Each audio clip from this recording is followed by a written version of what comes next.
ओम श्री गुरुभ्यो नमः। ओम मातृशक्तये नमः। ओम असतो मा सद्गमय तमसो मा ज्योतिर्गमय मृत्योर्मामृतंगमय। ओम शांति शांति शांति।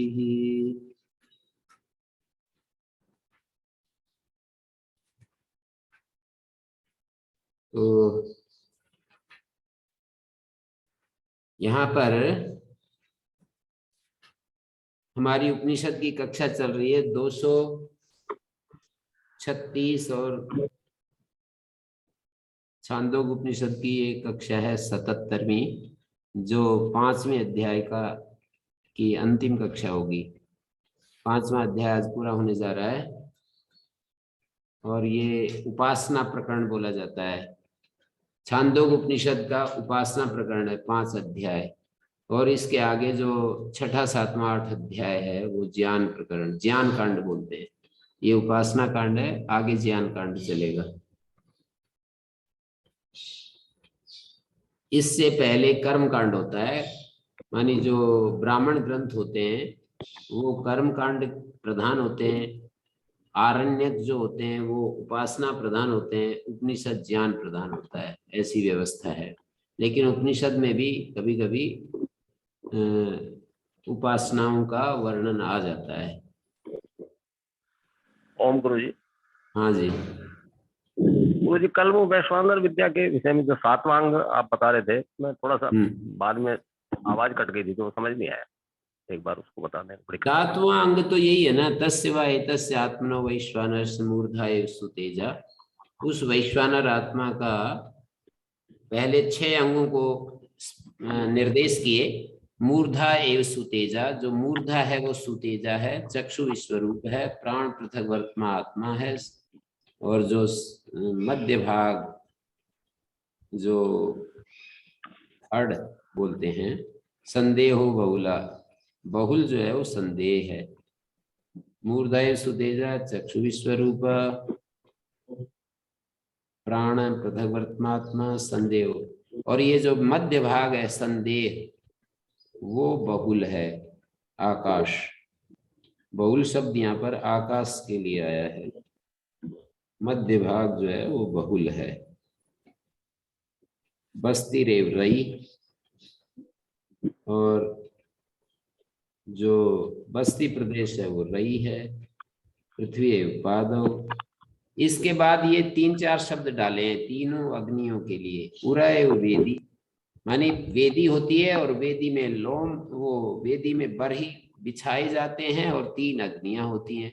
5 शब्द यहाँ पर बोले हैं। उरय वेदी, ये जो यजमान का जो पूरा वक्षस्थल है उरय है वो वेदी है, और यजमान की के वक्षस्थल में जो लोम दिखाई देते हैं वो बरही स्थानी है, और यजमान का जो हृदय है वो गार्हपत्य है, यजमान का जो मन है वो दक्षिणाग्नि है, और जो आस्य है वो आवनीय है। तो हृदय और मन को, ये दो, हृदय को हम बुद्धि कहें तो मन को हम भावनाओं का जो केंद्र है उसको मन कह सकते हैं, और आस्यम आवनीय, और जो आस्य है वो आवनीय अग्नि है।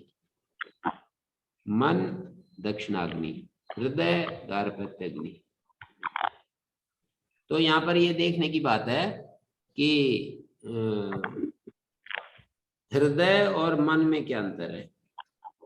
हृदय का गार्हपत्यत्व है मनः प्रणयन हेतुत्वात्, मन की उत्पत्ति का हेतु है ना ये।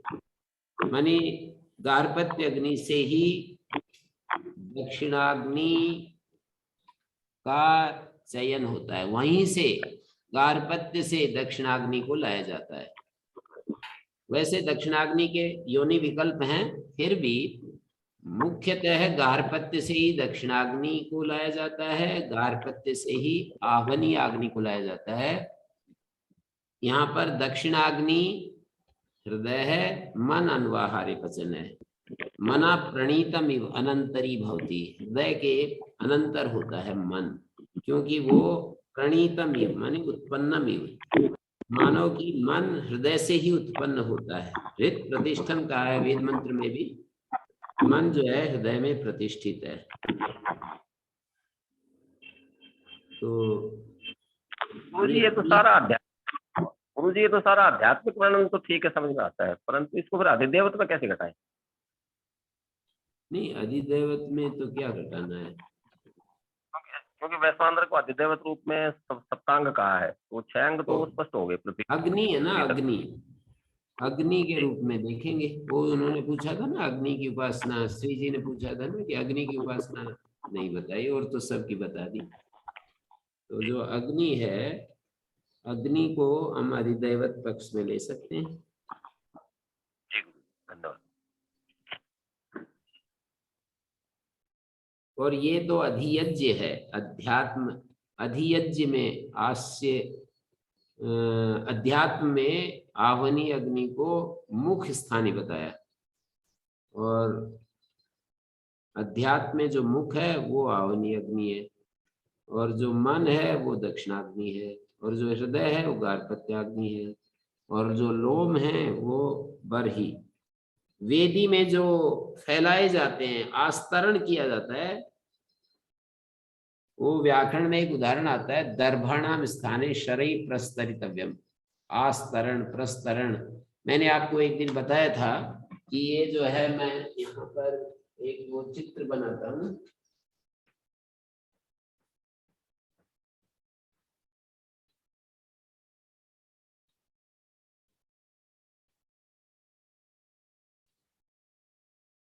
ये ऐसा,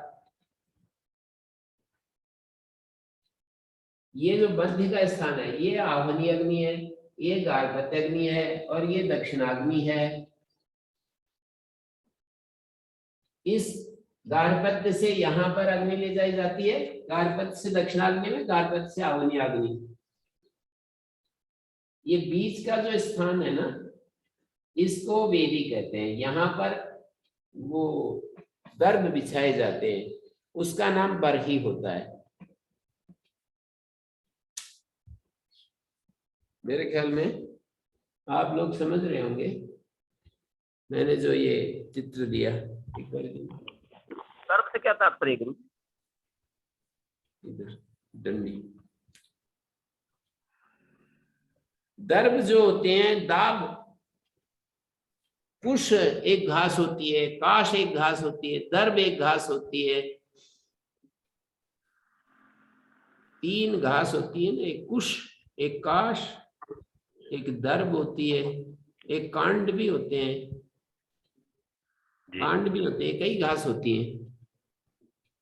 तो ये जो मध्य वाला स्थान है, ये मध्य वाला स्थान को वेदी कहते हैं।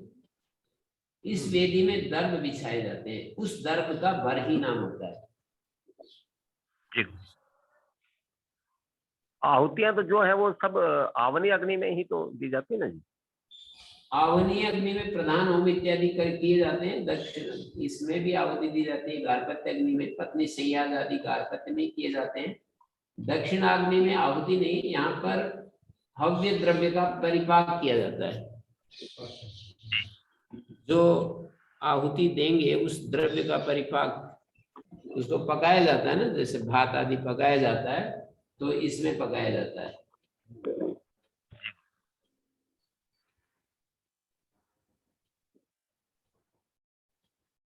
इसको माताओं के शरीर से उपमित करके प्रस्तुत किया है इसको। ये जो अग्नियों का ये जो शरीर है, ये माता का, किसी माता के, उसको बीच में उनका पतला होता है शरीर और नीचे से भारी होता है। प्रकृति ने उसको वैसा बनाया है गर्भ धारण करने आदि के लिए।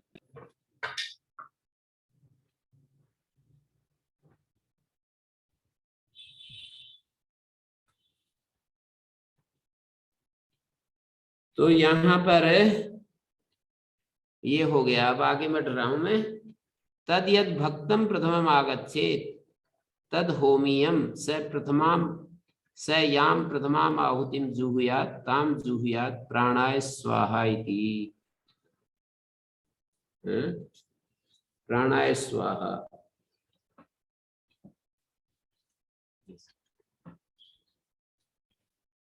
प्राणाय स्वाहा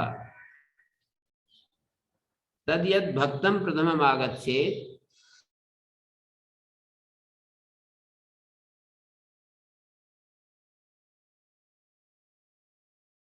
ये 19वां खंड है 5वें अध्याय का, वहां पढ़ रहा हूं मैं 5वें अध्याय का 19वां खंड।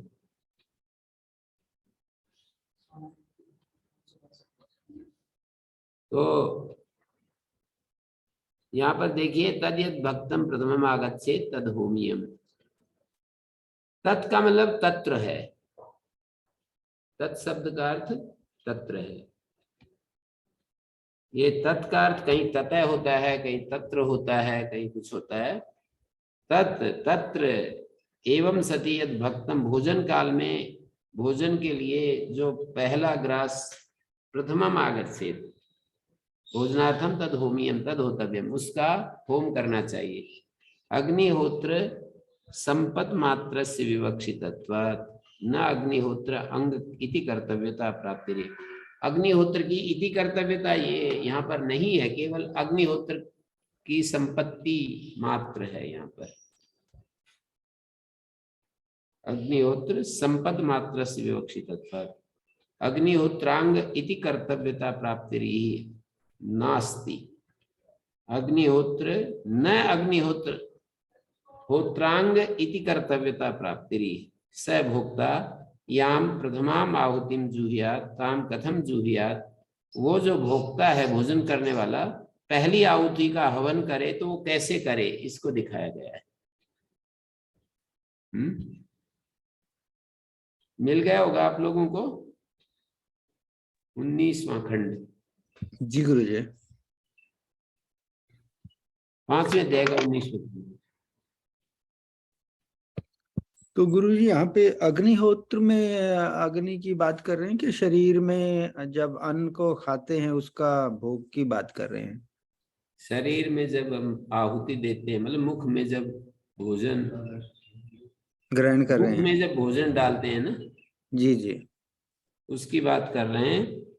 मतलब भोक्ता भोजन जब सामने उपस्थित हो गया तो वो पहला ग्रास जो डाले, ग्रास नहीं है, थोड़ा अवदान मात्र लेकर, हमारे अंगूठे के मध्य में जितना भात आता है, अंगुली और अंगूठे के मध्य में जितना आता है, उसको पकड़ करके और जीभा के ऊपर डालते हैं और बिना चबाए उसको अंदर ले जाते हैं। ब्राह्मण लोग जो करते हैं ना भोजन, उनकी उस परंपरा को गुरुजी ने मेरे को बताया कि ऐसे किया जाता है कि वो दो अंगूठे के और अंगुली के मध्य में जितना भात आता है उसको ऐसे मुख में ऊपर से डालते हैं और उसको बिना चबाए अंदर ले जाते हैं। तो उसको दिखा रहे हैं यहाँ पर। तद यद भक्तम प्रथमम आगच्छेत, पहला जो भात का, वो जो प्रथमम भक्तम, भक्तम मानी भात, आगच्छेत तद होमियम, उसका हवन करना चाहिए। समझ लेना चाहिए कि मैं हवन कर रहा हूं। स याम प्रथमाम आहुतिम जुहुयात, स मानी वो भोक्ता जो प्रथम आहुति दे, ताम जुहुयात, पहली आहुति जब उसको देवे तो ताम जुहुयात, उस प्रथम वो जो अवदान मात्र लिया है उसका हवन करे। और प्राणाय स्वाहा ऐसा बोले, मन में भावना करे प्राणाय स्वाहा। तो ऐसा करने से प्राण हमारा तृप्त हो जाता है। इस मंत्र से आहुति शब्दात अवदान प्रमाणम अन्नम प्रक्षिपेत। आहुति चूंकि शब्द बोल रहा है यहाँ पर, आहुति शब्द यहाँ पर कहा है, आहुतिम जुहुयात ये कह रखा है, तो अवदान प्रमाणम अन्नम प्रक्षिपित। अवदान एक प्रसिद्ध है, अंगुष्ठ पर्व परिमितम अवदानम, ऐसा प्रसिद्ध है। अंगुष्ठ के पर्व के बीच में जितना आएगा उतना अवदान कहा जाता है। ये अवदान का प्रमाण प्रसिद्ध है, कर्मियों में प्रसिद्ध है। जो कर्मकांडी लोग होते हैं वहां पर ये प्रसिद्ध है। तेन प्राणस्तिप्यति, उस आहुति से प्राण तृप्त होता है। और फिर आगे दूसरे मंत्र में कहते हैं प्राणे तृप्यति, ये सप्तमी का एक वचन है तृप्यति, प्राण के सत सप्तमी है, प्राण के तृप्त होने पर चक्षुष तृप्यति, ये तिङंत पद है। पहला सत्री प्रत्यांत है, दूसरा तिङंत है, दो तृप्यति है ना, तो पहला सत्र्यंत है, सत्र्यंत का मतलब सत्री प्रत्यांत, सप्तम्यंत। प्राणे तृप्यति, चक्षुष तृप्यति, चक्षुषी तृप्यति, और ये भी सत्री प्रत्यांत है। चक्षु के तृप्त होने पर आदित्य तृप्त होता है, आदित्य के तृप्त होने पर द्यौस तृप्त होता है। ये पहला पहला जो है वो क्षत्रिय प्रत्यांत है, दूसरा दूसरा तिङंत है, आख्यात कृदंत तिङंत होते हैं क्रियापद। तो आदित्य तृप्यति, आदित्य के तृप्त होने पर द्युलोक तृप्त होता है। दिवि तृप्यंताम, ये स्त्रीलिंग आ गया दिव शब्द, तो तृप्यंताम ऐसा बोला, जैसे नदी का नद्याम, तृप्यंती का तृप्यंत्याम, तृप्यंत्याम। तृप धातु दिवादिगण की है, और सब सिन और नित्यम, नित्य नुम हो जाएगा जब स्त्रीलिंग रूप बनाएंगे। जैसे पचंती बनता है, तृप्यंती बनता है, दिव्यंती बनता है। दूसरे दूसरे गणों में जैसे तुदादि गण में तुदंती तुदती दो रूप बनेंगे, उसमें अदादिगण में जैसे आकारांत धातु है, यान्ति याति दो रूप बनेंगे, आछि नद्य विकल्प से नुम होगा। ज्योत्यादिगण में जैसे नुम होगा ही नहीं, जुहती ऐसा रहेगा। और क्रियादिगण में जैसे आकार नहीं है तो वहां पर नुम नहीं आएगा, जैसे लुनती, लुनंती नहीं होता, लुनती बनता है। और तन्वती, तनु विस्तारे, कृण्वती, क्री, कुर्वती ऐसा आता है, कुर्वती।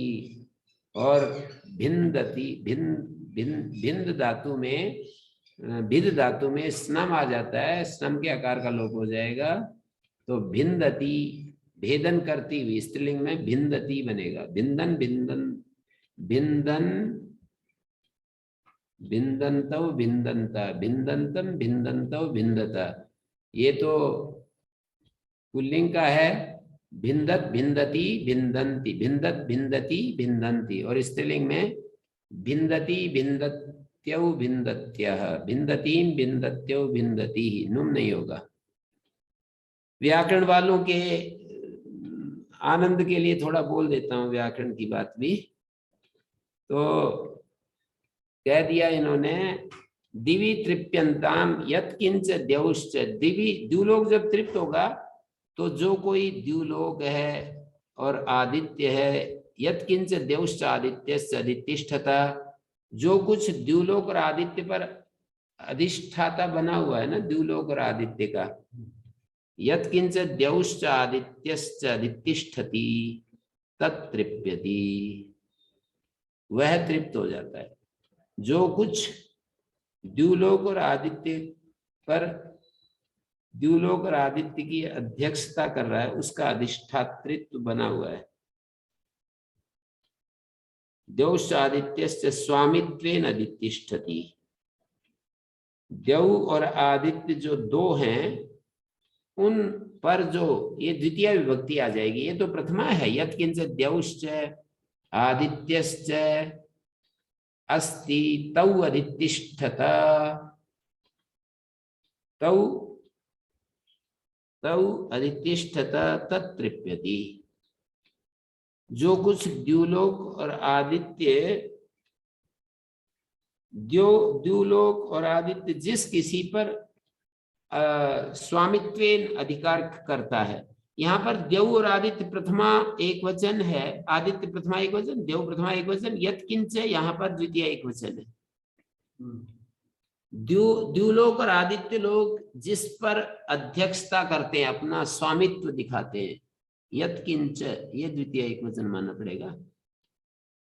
यत् किंच द्यौश्च आदित्यश्च अधितिष्ठत, अधितिष्ठत क्रियापद है, और उसका कर्ता है द्युलोक और आदित्य। स्वामित्वेन अधितिष्ठता, द्युलोक और आदित्य अपने स्वामित्व के रूप में उस पर शासन करते हैं। तत्तृप्यति, वो तृप्त होता है। तस्यानुतृप्तिम, और उसके तृप्त होने पर द्युलोक और आदित्य जिस पर शासन कर रहे हैं उसके तृप्ति के पीछे पीछे तस्यानुतृप्तिम तृप्यति प्रजया पशुभिः अन्नाद्येन तेजसा ब्रह्मवर्चसेन तस्य तृप्तिम अनु स्वयं भुंजाना तृप्यति। तस्य तृप्तिम अनुतृप्यति, कह उसकी तृप्ति के पीछे पीछे जो भोजन करने वाला है भुंजाना, सानस प्रत्यय, भुंजाना तृप्यति। किस किस चीज से बढ़ता है वो? भुंजानस तृप्यति एवं प्रत्यक्षम, ये बात प्रत्यक्ष है। और साथ में प्रजा, पशु, अन्नाद्य, तेज, ब्रह्मवर्चस, इन सब से भी बढ़ता है। प्रजया पशु भी अन्नादेन तेजसा ब्रह्मवर्चसेन वर्धते। यहाँ क्रिया अध्याय करेंगे, इन सब से वो वृद्धि को प्राप्त होता है। प्रजादिभिश्च भोक्ता तृप्यति, प्रजादि के द्वारा भोक्ता तृप्त होता है, बढ़ता है, ऐसा अर्थ निकलेगा। तो ये पहली आहुति के बारे में विवरण हुआ कि पहली आहुति में प्राणाय स्वाहा बोलेगा और प्राण तृप्त होगा। कितनी चीजें दिखा दी। प्राण के तृप्त होने से चक्षु तृप्त होगी, चक्षु के तृप्त होने से आदित्य तृप्त होगा, आदित्य के तृप्त होने से द्युलोक तृप्त होगा, द्युलोक के तृप्त होने पर यत्किंच द्यौश्च आदित्यस्य। हमारे रेवली गुरुकुल के आचार्य जी कहते थे कि भाई ये जो है हमारे प्राचीन जो शास्त्र हैं उनमें यज्ञीय विधि विधान बहुत व्यापक रूप से और छोर भरा पड़ा है, तो इस प्रक्रियाओं को भी समझ लेना चाहिए कि वो क्या कहना चाह रहे हैं। जब तक कर्मकांड का स्थूल रूप हमारे को समझ में नहीं आएगा तब तक वो जो वो कहना चाहते हैं उपनिषद आदि ब्राह्मण ग्रंथ, वो हमें बिल्कुल समझ में नहीं आ सकता। तो प्राणाय स्वाहा इति प्राणस तृप्यति, पहले ग्रास में प्राण तृप्त होता है, जैसे उन्होंने बताया और यहाँ पर भाष्यकार ने भी दिया है कि अवदान प्रमाण जो है उस अन्न को प्रक्षिपे, मुख में डाले आहुति के रूप में, प्राणाय स्वाहा बोलते हुए विचार करते हुए, उससे प्राण तृप्त होगा। प्राण तृप्त होगा, एक तृप्ति प्राणे तृप्यति, चक्षुष तृप्यति, ये दूसरी तृप्ति हो गई। प्राण तृप्त होता है, कितनी तृप्तियां दिखा दी। प्राणस तृप्यति एक पर्याय, दूसरे पर्याय में चक्षुष तृप्यति, तीसरे पर्याय में आदित्यस तृप्यति, चौथे पर्याय में द्यौस तृप्यति, पांचवें पर्याय में यत्किंच द्यौश्च आदित्यश्च, द्युलोक और आदित्य जिस पर अध्यक्षता कर रहे हैं वो तृप्त होता है। और तस्य अनुतृप्तिम, और उसकी द्युलोक और आदित्य जिस पर अध्यक्षता करते हैं तत्तृप्यति, द्युलोक और आदित्य जिसके अधिष्ठाता बने हुए हैं वह तृप्त होता है। जिसके अधिष्ठाता, द्युलोक और आदित्य लोग जिसके स्वामी बने हुए हैं, जिसके अधिष्ठाता बने हुए हैं। तो ये आदित्य और द्युलोक किसके अधिष्ठाता बने हुए हैं? अब ये तो इन्होंने ऐसे बोल दिया कि जिसके अधिष्ठाता बने, ऐसे ही समझना पड़ेगा कि आदित्य और द्युलोक जिसके अधिष्ठाता बने हुए हैं स्वामी रूप से, द्युलोक और आदित्य। आदित्य किसका अधिष्ठाता है? द्युलोक किसका अधिष्ठाता है?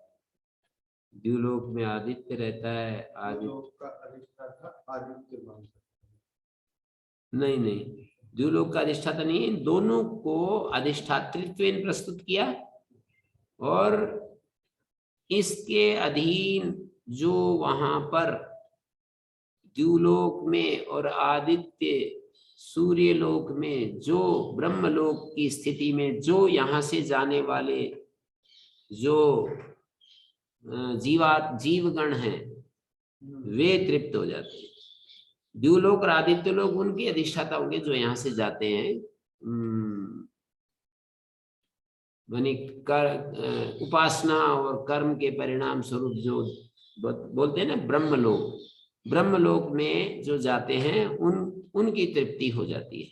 शरीर में विचार, हमारा जो शरीर है इस तरह का शरीर तो वहां नहीं होता, पर कोई एक शरीर होता है और वहां यहाँ से जाते हैं, देवलोक में भी जाते हैं। और स्वामी दयानंद जी तो यही मानते हैं, सीधी सी बात है, हम तो दोनों पक्षों को रख देते हैं, जिसको जिसका समझ में आए वो ग्रहण कर लो, हमारा कोई आग्रह नहीं है। स्वामी दयानंद जी ऐसा मानते हैं, वो ऐसा मानते हैं, ऐसा बता देते हैं।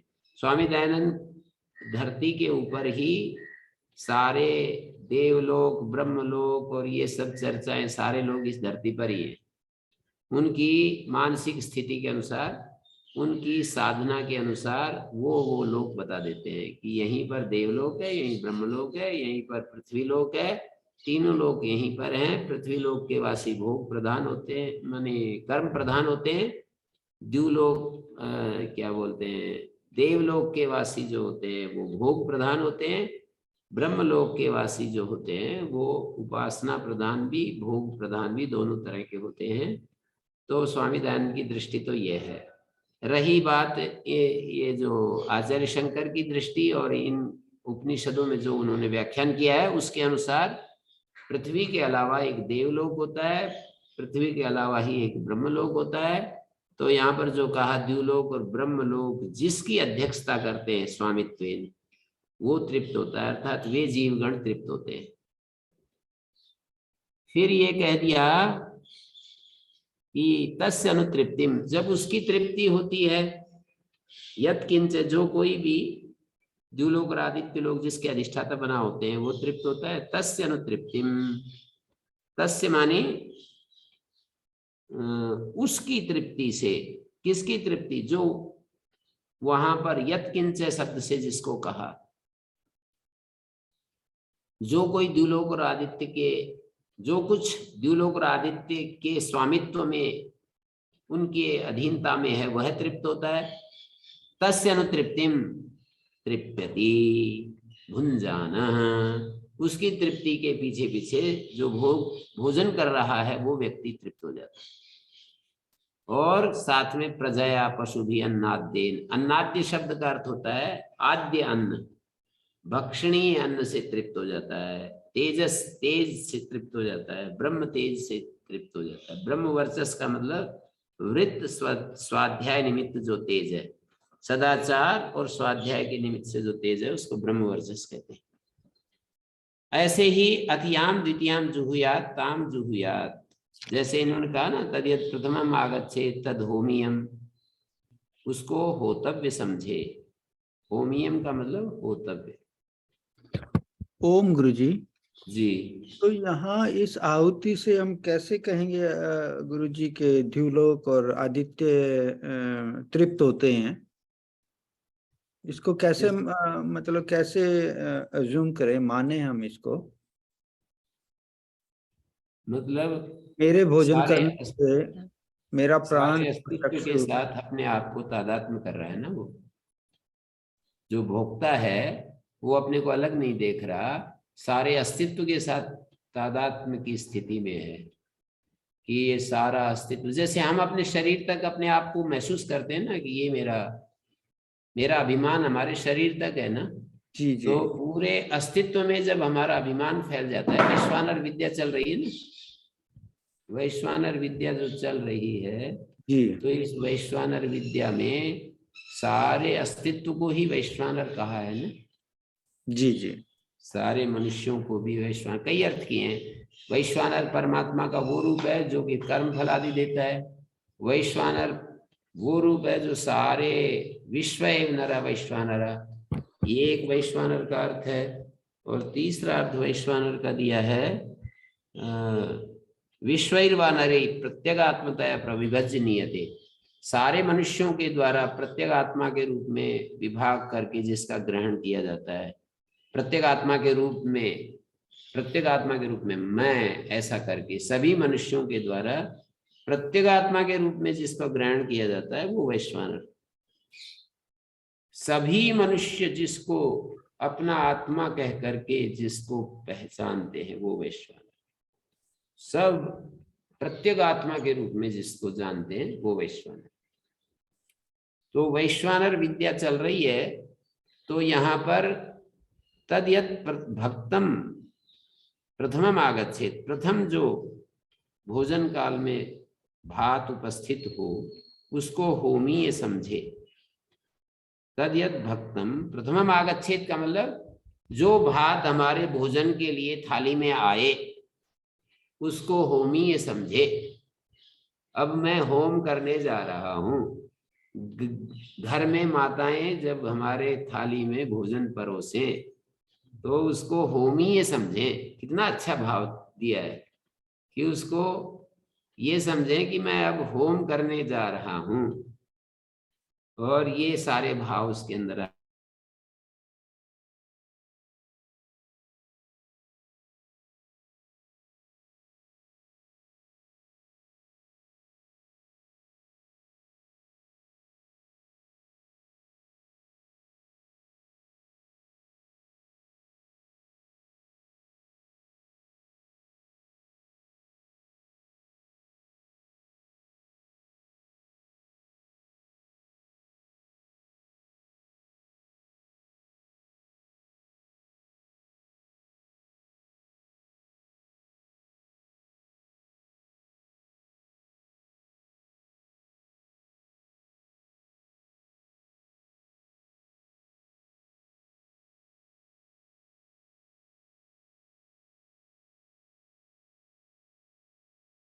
भक्तम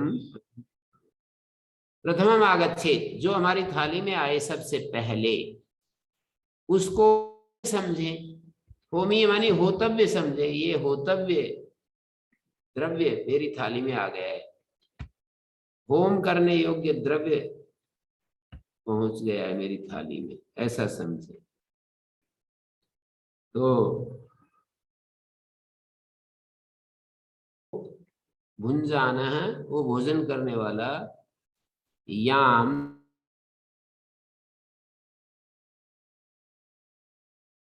प्रथम आहुतिम जुहुयात ताम जुहुयात, वो प्रथम आहुति को ग्रहण,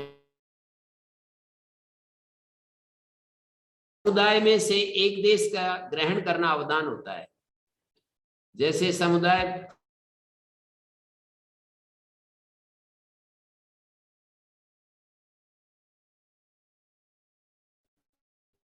तो उसको प्रक्षिपेत जुहुयात और प्राणाय स्वाहा ऐसा भाव बनाए कि मैं प्राण को आहुति दे रहा हूं, प्राण तृप्त हो जाता है। ऐसा भाव बनाने से प्राण तृप्त होने पर चक्षु तृप्त हो जाता है, चक्षु के तृप्त होने पर आदित्य तृप्त हो जाता है, आदित्य के तृप्त होने पर द्युलोक तृप्त हो जाता है, और द्युलोक के तृप्त होने पर जो कुछ द्युलोक और आदित्य की अध्यक्षता में है, द्युलोक और आदित्य जिसकी अध्यक्षता कर रहे हैं, जिसके अधिष्ठाता बने हुए हैं, वो सब तृप्त होता है। ये द्युलोक और आदित्य किसके अधिष्ठाता बने हैं, ये भी एक कल्पना हो सकती है। यहाँ पर जितना भी जीवन है वो द्युलोक और आदित्य के कारण से है। तो द्युलोक और आदित्य यहाँ के जीवन को संकेत कर रहा है कि इसके अधिष्ठाता बने हुए हैं, तो वे सब तृप्त हो जाते हैं, अर्थात सारा अस्तित्व तृप्त हो जाता है। इस भावना के साथ यदि भोजन ग्रहण करते हैं तो उनमें स्वाद आदि का कुछ मतलब नहीं, एक यज्ञ शुरू हो गया है, ऐसा हम भाव बनाएंगे। भोजन जब थाली में आता है तो उस समय राग और द्वेष दोनों रहते हैं ना। कभी तो हमारा मन चला जाता है कि आज तो कोई भोजन स्वादिष्ट भोजन नहीं बना है, ऐसे या तो आ जाता है, या तो ऐसा आ जाता है कि बहुत ही ज्यादा स्वादिष्ट बनाया है, माने या तो राग या द्वेष। तो उसको हम होमीय द्रव्य समझे तो उसमें स्वादिष्ट और अस्वादिष्ट की बात ही नहीं। अभ्यास करना पड़ेगा ये सब हमारे को, ऐसे अपने आप केवल पढ़ने मात्र से तो नहीं होगा, ध्यान देना पड़ेगा। जब भोजन कर रहे हो थोड़ा शांत हो जाएं और उसको होमीय द्रव्य समझे। ये जो थाली में जो आया है वो होमीय है, होम करने योग्य है। फिर वो प्राणाय स्वाहा ऐसा आहुति के साथ भाव के साथ हम प्राण को तृप्त कर रहे हैं। प्राण के तृप्त होने पर चक्षु तृप्त होता है, चक्षु के तृप्त होने पर आदित्य तृप्त होता है, आदित्य के तृप्त होने पर द्युलोक तृप्त होता है।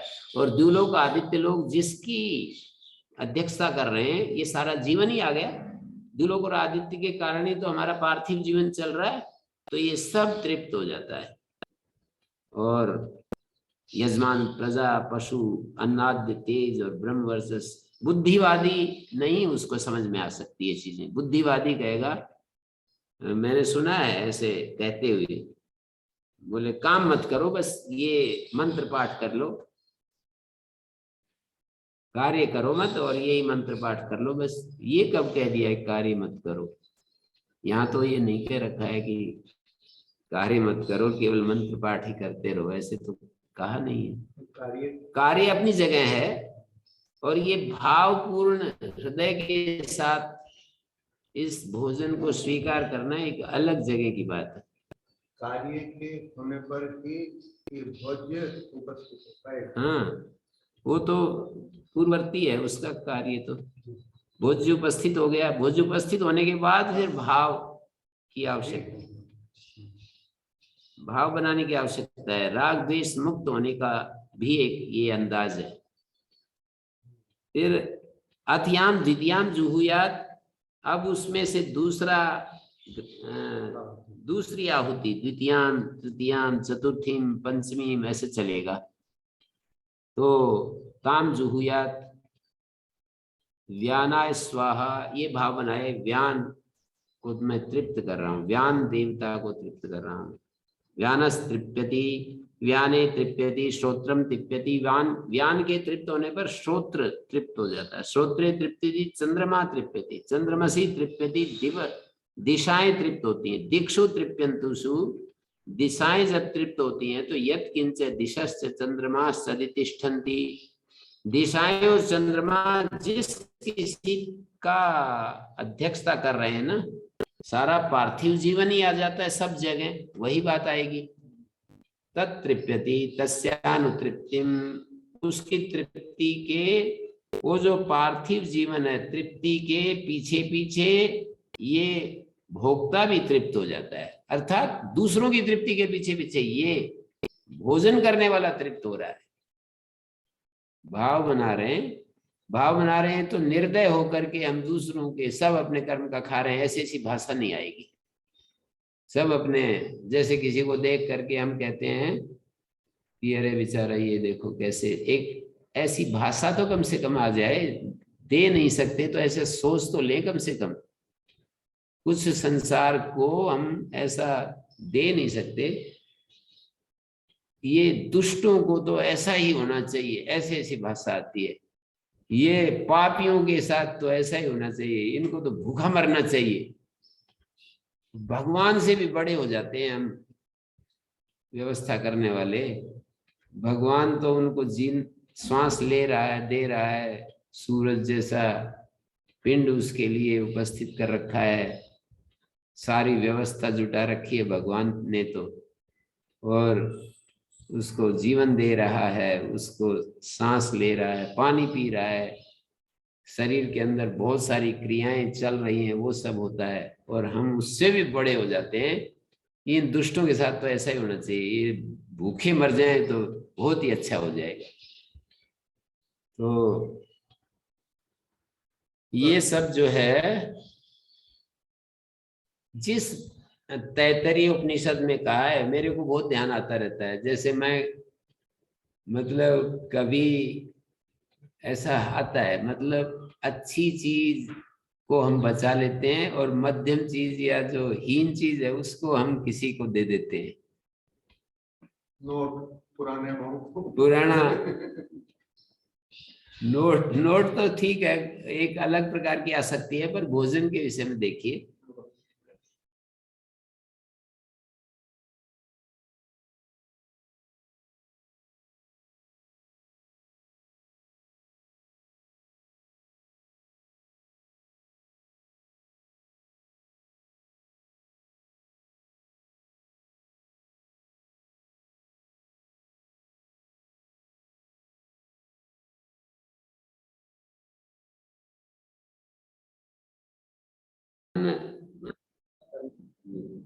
अन्न को कभी भी यया कया च विधया बहु अन्नम प्राप्नुयात् अराधि अस्मै अन्नम इत्याचक्षते।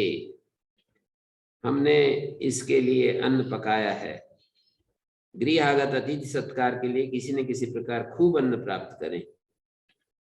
उस अतिथि से मैंने अन्न तैयार किया है ऐसा कहकर परित्याग नहीं करते। मैंने अन्न तैयार किया है, क्योंकि अन्न उपासक गृहागत अतिथि से मैंने अन्न तैयार किया है ऐसा कहकर परित्याग नहीं करते।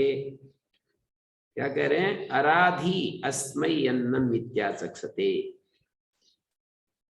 माने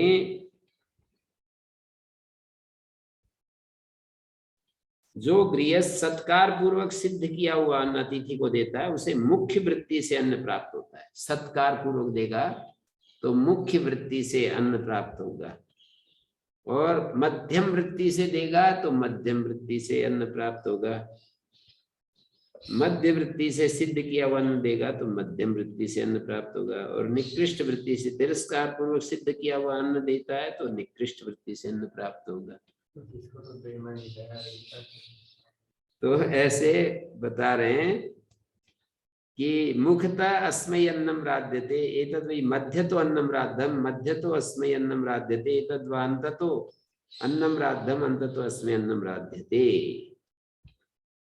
अराधि अस्मै अन्नम इत्याचक्षते, इसके लिए अराधि अन्न सिद्ध किया है, इस अभ्यागत अति के लिए अन्न सिद्ध किया है ऐसा कहते हैं।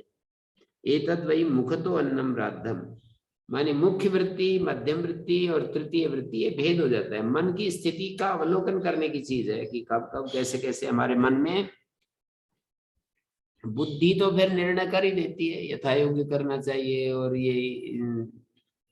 ये इतना ही पात्र है और ये सब आता ही है हमारे मन में। तो फिर आगे कहते हैं अथ याम द्वितीयाम जुहुयात ताम जुहुयात तद व्यानाय स्वाहा इति व्यानस तृप्यति व्याने तृप्यति श्रोत्रम तृप्यति यत्किंच दिशश्च चंद्रमाश्च दितिष्ठन्ति। ये आखिरी में जो बोले दिशाएं और चंद्रमा जिसकी अध्यक्षता कर रहे हैं वो सब तृप्त हो जाता है, उसकी तृप्ति के पीछे भुंजाना तृप्यति प्रजया पशुभियन्नादेन तेजसा ब्रह्मवर्चसेन।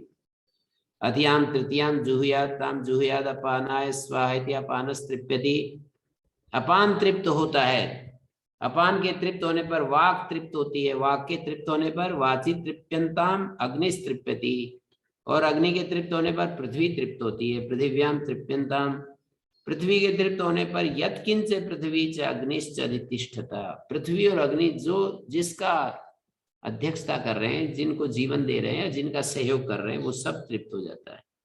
ये सारे हमारे जीवन की ही तृप्ति का बात है।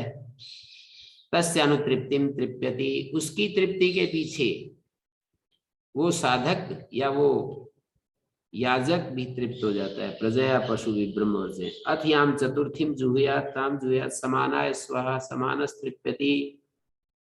समानाय स्वाहा, ये पांचों प्राणों को पकड़ करके समाने तृप्यति मनस तृप्यति मनसी तृप्यति पर्जन्यस तृप्यति पर्जन्ये तृप्यति विद्युत तृप्यति विद्युति तृप्यन्ताम यत्किंच विद्युत से पर्जन्यश्च तिष्ठता। जो कुछ विद्युत और पर्जन्य अध्यक्षता कर रहे हैं ना स्वामित्व के रूप में, तत्तृप्यति तस्यानुतृप्तिम, और उसकी तृप्ति किसकी? पर्जन्य और विद्युत जिसकी अध्यक्षता कर रहे हैं, जिसके ऊपर शासन कर रहे हैं, उसकी तृप्ति के पीछे ये साधक भी तृप्त हो जाता है, याजक भी तृप्त हो जाता है। प्रजया पशु भी ब्रह्मवर्चसेन, ये सब हो गया। फिर आगे अथयाम पंचमीम जुहुयात ताम जुहुयात उदानाय स्वाहा इति उदानस तृप्यति उदाने तृप्यति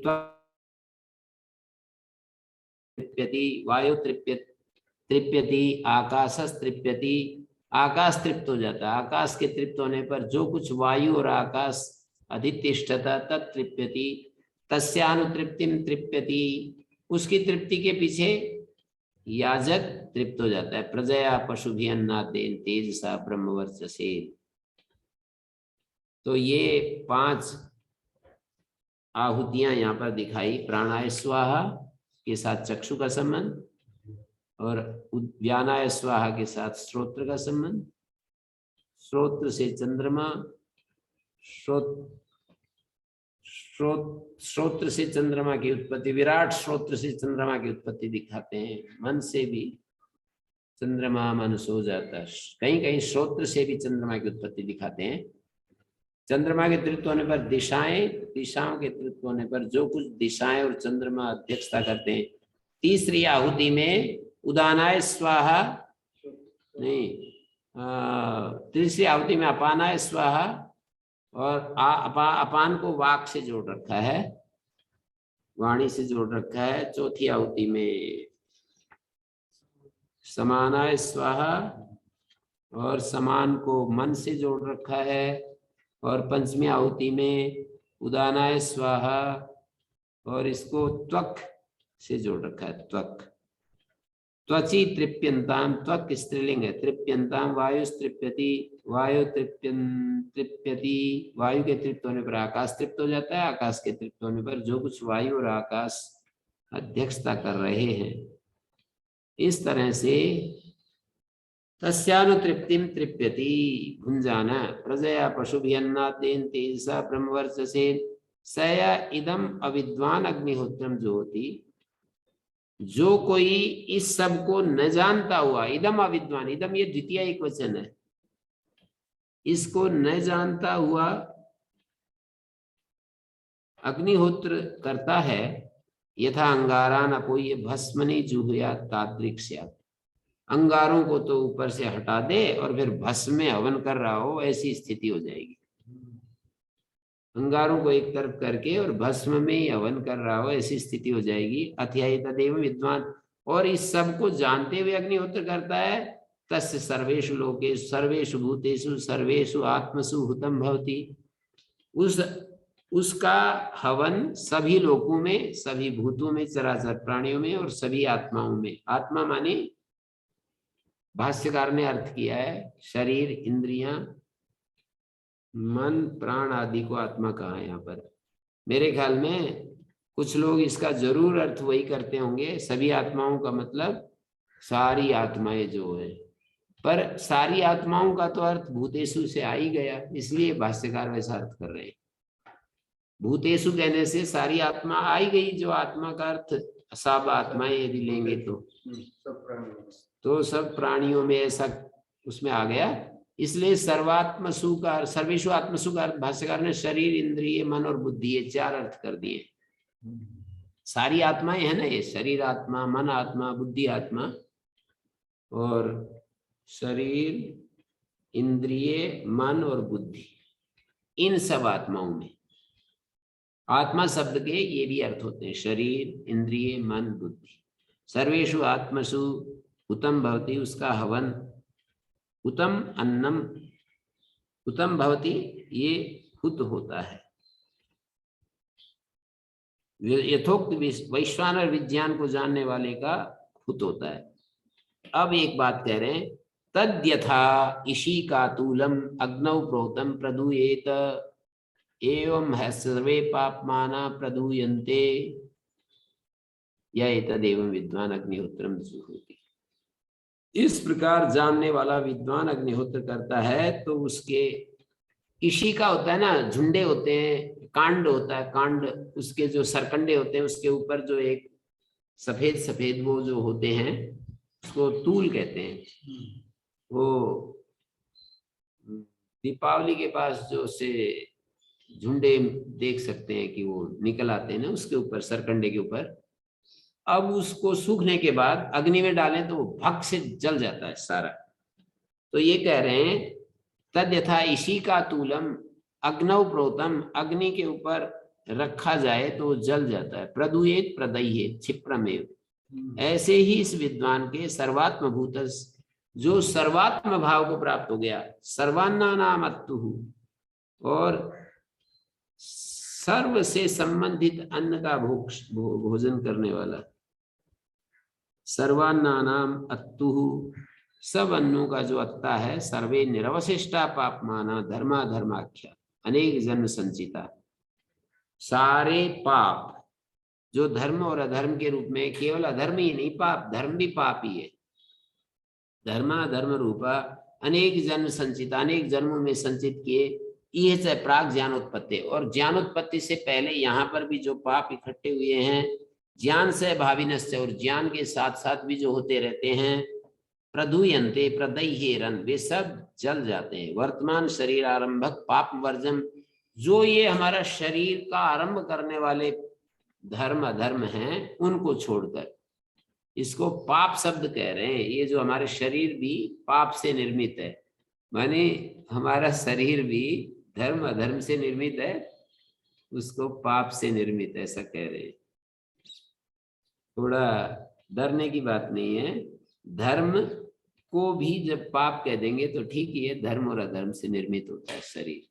हमारे प्रारब्ध से ये जो शरीर मिला है, उस एक प्रारब्ध को छोड़कर और सारे कर्म जल जाते हैं। संचित कर्म जो अभी फल देने के लिए उत्सुक नहीं हुए हैं, उनको संचित कर्म कहते हैं। और जो प्रारब्ध कर्म होते हैं, क्रियमाण, 3 प्रकार के कर्म होते हैं जो अभी कर रहे होते हैं, और जो कर्माशय कोष में इकट्ठे हो गए, और जिनने फल देना आरंभ कर दिया है। तो प्रारब्ध कर्मों को छोड़कर बाकी संचित कर्म सब जल जाते हैं। कितना भी 1000 व्यक्तियों का भी उसने, किसी ने हत्या की हो, जीवन में, अपने पूर्व जीवन में कितना भी पापी से पापी रहा हो, यदि वो इस तरह से ज्ञान को प्राप्त हो जाता है, वैश्वानर विद्या को जिसने उपासना की है, तो वो कह रहे हैं इसी का तूलम अग्नो प्रोतम प्रदुयेत प्रदह्येत, जैसे कि वो जल जाता है, शीघ्र जल जाता है, सर्वात्म भूत, जो सर्वान्नानामत्तु, सभी अन्नों का भोक्ता, सर्वात्म भूत सर्वान्नानाम अत्तु, सर्वे निरवशिष्टा पापमाना, जो निरवशिष्ट पापमा है, धर्माधर्म रूप, जो अनेक जन्मों में संचित हुए हैं, ज्ञानोत्पत्ति से पहले भी संचित हुए हैं, ज्ञान के सहभागी हैं, वो सब जल जाते हैं। शरीर आरंभक पाप को छोड़कर लक्ष्यम प्रति मुक्त इशुवत, जैसे कि हम लक्ष्य के प्रति अपना बाण छोड़ते हैं, अब उसको बाद बीच में काट नहीं सकते। एक बार छोड़ दिया तो प्रारब्ध कर्म एक बार काम करना शुरू कर दिए, अब उसको बीच में काट, अब तो उसका वेग जब ढीला होगा तभी वो शांत होगा। एक को बींद करके इसका वेग तीव्र है तो दूसरे को बींदेगा, दूसरे को बींद कर तीसरे को बींदेगा। यदि वेग उसका तीव्र है तो वो होता रहेगा।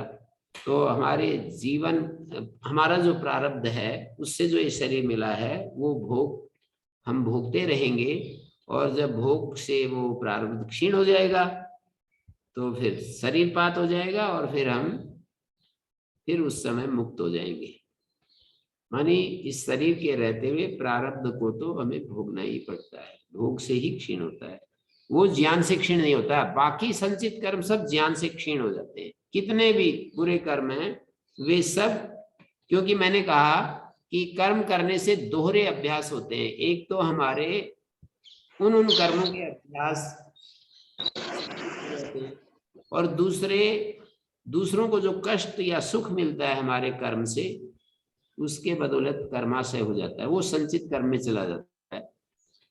यानी संचित कर्म 2 तरह से, एक तो हमारे अभ्यास के रूप में, दूसरा दूसरों को जो कष्ट और पुण्य लाभ दिया है, सुख और दुख दिया है, वो हमारे संचित कर्माशय में चला जाता है। तो ये संचित रूप जो कर्माशय है, चाहे वो अभ्यास के रूप में है, चाहे वो दूसरे को सुख दुख देने के रूप में है, वो सब खत्म हो जाता है। ओ माता जी, हाँ जी, ये जो कर्म की जो व्यवस्था है उसमें तो ऐसा ही कुछ सुनते हैं कि भाई वो भोगने पर ही समाप्त होंगे, ज्ञान से समाप्त नहीं होंगे दोबारा। जैसे स्वामी दयानंद जी की भाषा में आपने पढ़ा भी है, देख भी रखा है, तो कहाँ कैसे माने कि भाई हाँ ठीक है कि कर्म जो हमने कर्माशय है या हमने जो कर्म कर दिए वो बिना भोगे समाप्त हो जाएंगे? ये तो जब तक ज्ञान नहीं होता है तब तक तो ये सत्य बिल्कुल 100% लागू होगा जो आपने बोला है। आत्मज्ञान जब तक नहीं है तब तक यही व्यवस्था है। और आत्मज्ञान होने के बाद तो क्लेश मूला कर्मा से दृष्टा दृष्ट जन वेदनया सती मूले तो विपाको जाते होगा, वहां पर भी यही व्यवस्था दी है।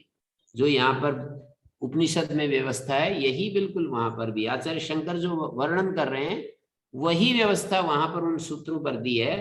कि जैसे हमारा एक वो होता है ना, चावल होता है, उसके ऊपर छिलका होता है, छिलका यदि उतर जाए तो चावल कभी भी अंकुरित नहीं होता, और छिलका बना है तो फिर वो अंकुरित होता है। तो इसी तरह से हमारे क्लेश और जो वासनाएं होती हैं वे छिलके की तरह होती हैं, और कर्मा से जो है उसमें संचित जो उसमें मटेरियल है। वासनाएं तो छिलके की तरह है, धान के ऊपर जो छिलका चिपका हुआ है, और उस गेहूं का मटेरियल है या धान का मटेरियल है या मूंग का या किसी और दाल का या किसी का भी, वो फिर जाति आयु भोग देता है। तो छिलके के रहने पर वो देता है, छिलका नहीं है तो वो भी योग शास्त्र में भी यही बात कही है कि छिलका यदि नष्ट हो जाए, हमारी वासनाएं अभ्यास और हमारे जो वासनाएं और इच्छाएं, जैसे एक आदमी का वो अपना अध्ययन करे तो उसको अलग अलग लेवल पर, जैसे एक समय उसको पांचों इंद्रियां सताती थी, फिर उसको धीरे धीरे सबसे बलवान इंद्रिय जो स्पर्श इंद्रिय है उसने अपना पीछा छोड़ दिया।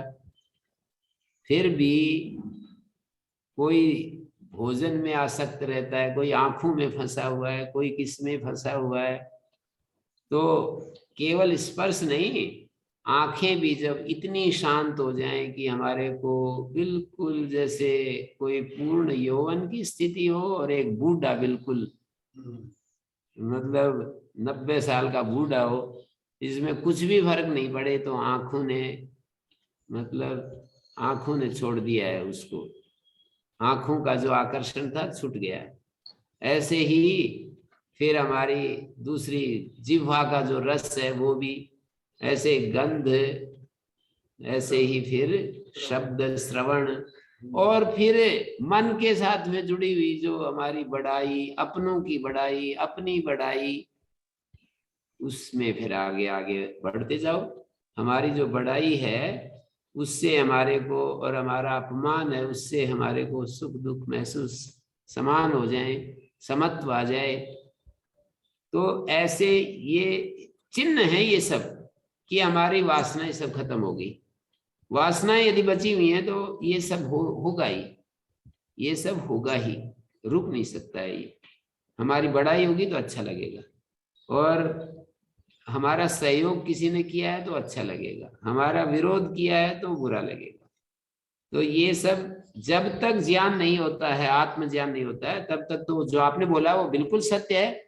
लेकिन आत्मज्ञान होने के बाद जो संचित कर्म हैं वो जल जाते हैं। जैसे कहा, इसी का तुलम अग्नो प्रोतम प्रदुयम है सर्वे पापमना प्रदुयन्ते। ये श्रुति भागवत भगवान की वाणी है, इसमें क्या शक, ऐसा जो करता है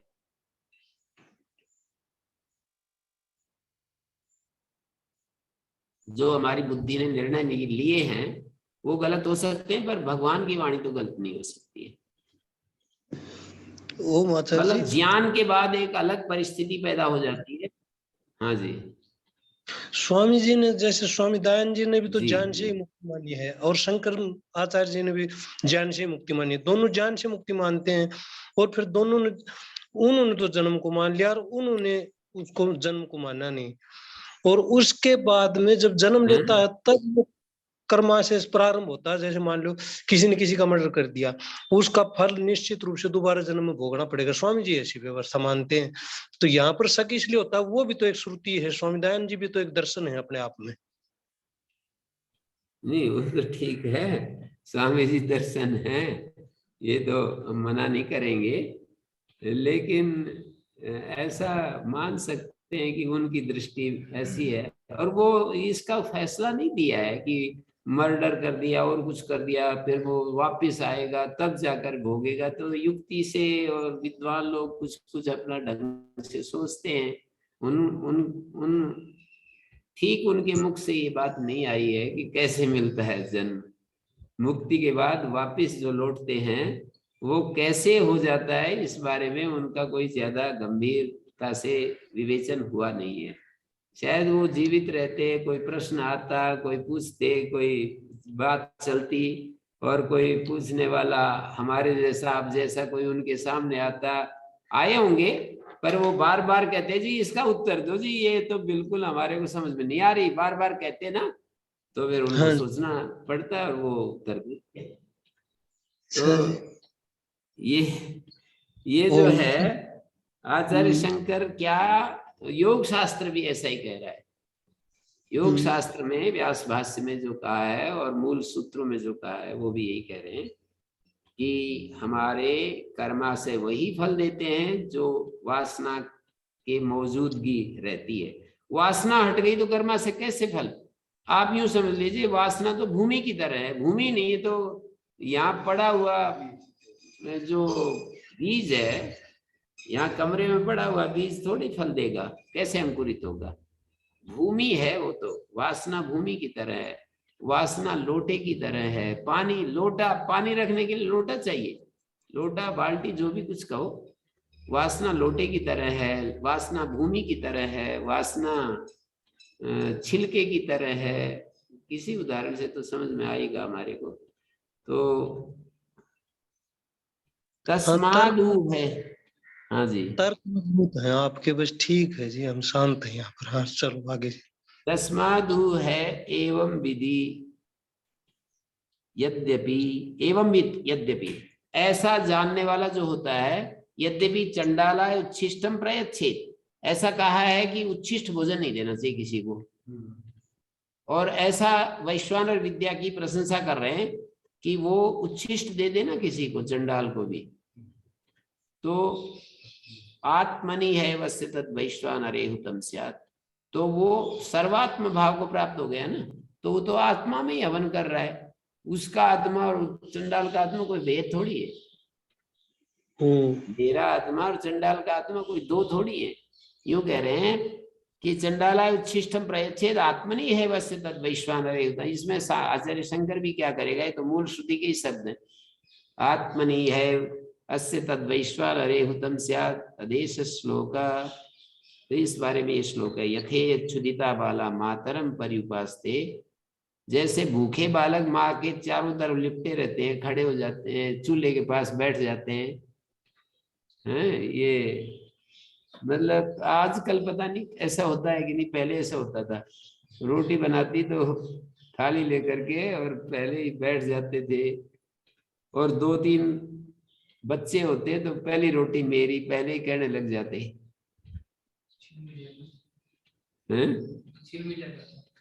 हाँ, तो पहली रोटी मेरी ऐसे कह देते।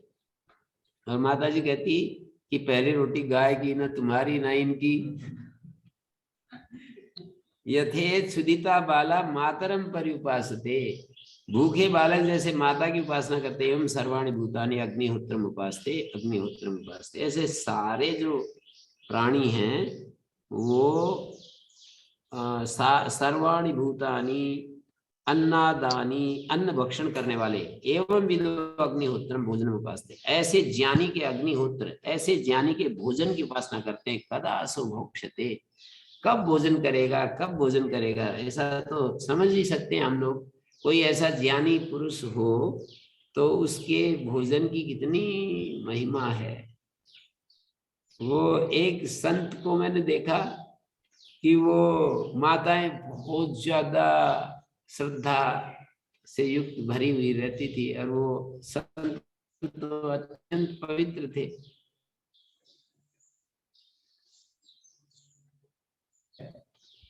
मैंने देखा कि पूरी थाली भर दी, आए और उसके थाली में डालते चले जाएं, जैसे आए और उसमें डाल दे, हो गया, बस बस बस बस करते रहे, वो तो डाल ही दे। और बाद में जैसे ही उसने जितना खाना था खाता है, वो उठा करके थोड़ा थोड़ा बांट करके गुरु जी के भोजन को, और फिर उसको जो है ना, उसको बड़े खुश होकर के वो सारी इकट्ठी होकर के माताएं। तो ये हम बुद्धिवादी तो यही कहेंगे ना कि ये ठीक नहीं है, ऐसे कैसे, पर ये यूं कह रहे हैं कि ऐसा यदि वास्तव में कोई ज्ञानी पुरुष है, वो किसी को उच्छिष्ट भी दे दे कुछ नहीं बिगड़ता उसका। उच्छिष्ट नहीं देना चाहिए, ये भी बात इससे निकल रही है, पर ज्ञानी पुरुष उच्छिष्ट दे दे तो भी कुछ नहीं होता है, ऐसे भी आ रहा है। तो भोजनम वास्ते कदा असो भोक्षते, कब खाएगा, कब हमें हमारी तृप्ति होगी। जगत सर्वम विद्वत भोजनेन तृप्तम भवति। विद्वान का जो भोजन, विद्वान का मतलब आत्मज्ञानी के भोजन से सारा जगत तृप्त हो जाता है, उसके इर्द गिर्द के लोग रहने वाले तृप्त हो जाते हैं, और जो दूरस्थ लोग हैं वो भी तृप्त हो जाते हैं, ऐसा कह रहे हैं यहाँ पर। इतना वैश्वानर विद्या को इतना बढ़िया से प्रस्तुत किया है, सर्वात्म भाव की उपलब्धि, वैश्वानर आत्मा का सर्वात्मत्व दिखाया गया है यहाँ पर। हाँ जी, तो ठीक हो गया, किसी का कोई प्रश्न तो नहीं है ना?